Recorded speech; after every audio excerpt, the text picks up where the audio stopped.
Number 2, here we go. Are you offended?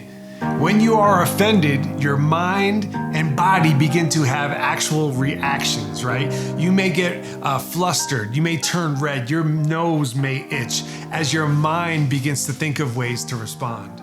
You might even have daydreams of an altercation with the offender, thinking of what you would say and how the encounter would play out.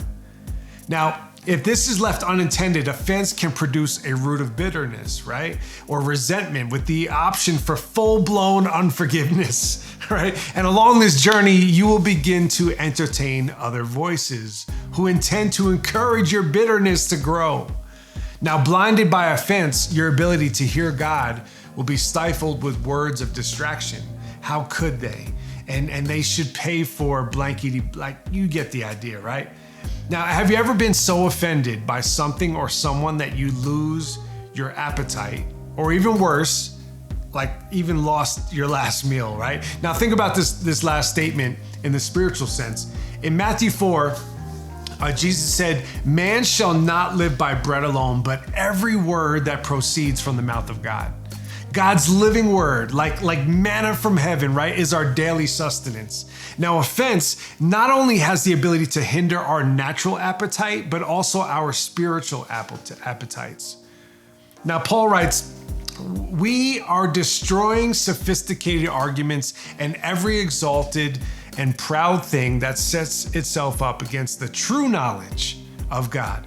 And we are taking every thought captive," right? Every thought and purpose captive to the obedience of Christ. That is 2 Corinthians 10, verse 5 in the Amplified. Now, many times our feelings are justified according to the circumstances, right? Like pain happens. People get under our skin sometimes, but that doesn't mean we allow them to rule our appetites, okay? It's okay to be hurt. It's okay to say that you are hurt, but it is not okay to let that hurt reign over you. Jesus said to his disciples, stumbling blocks, right? Temptations, traps set to lure one to sin are sure to come. But woe, judgment is coming to him through whom they come. It would be better for him if a millstone as large as one turned by a donkey were hung around his neck and he were hurled into the sea, than for him to cause one of these little ones to stumble in sin and lose faith. Pay attention and always be on guard, looking out for one another.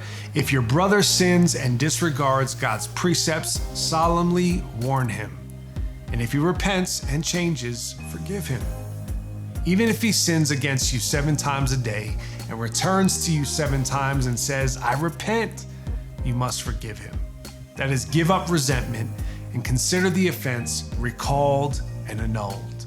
Recalled and annulled. That's Luke 17, verses 1 through 4 in the Amplified.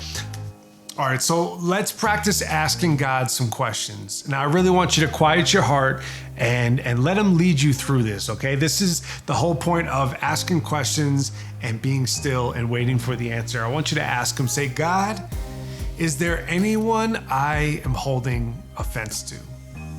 Now, if there is someone, right, when you ask this question, if there is someone, I want you to ask him to help you address and let it go.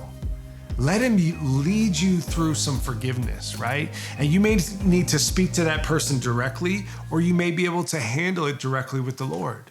Either way, you need to take care of this because this will hinder your appetite for his word. Okay? So I want you to write down your experience with this exercise, and I will see you in number 3.